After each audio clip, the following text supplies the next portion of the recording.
5 కాదు 10 కాదు ఒక్కపారే 98 మందికి జీవిత ఖైదు శిక్షలేసింది కర్ణాటక కోర్టు.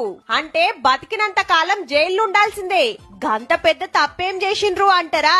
దళితుల మీద దాడులు చేసిండ్రు. మరి వీళ్ళంతా పెద్ద కులపోళ్ళు. ఊర్లా దళితులను చూస్తే అస్సలు ఓరుస్తలేరట.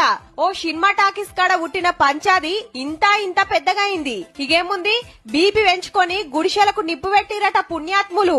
10 ఏళ్ల కింద జరిగితే వాయిదాల మీద వాయిదాలు పడ్డాక కేసులా ఇలా తీర్పిచ్చింది కోర్టు. ఈసంటోళ్లు పబ్లిక్ లో ఉండు చాలా డేంజర్, జీవితాంతం జైల్లో పెట్టాలని శిక్షేసిండు జడ్జి సారు. కులం బలమని బిర్రు చూసుకొని ఎగురితే బతికినన్ని రోజులు జైల్లో షిప్ప కూడా అయింది. మరిప్పుడు జైలుకు పోకుండా కులం కాపాడిందా?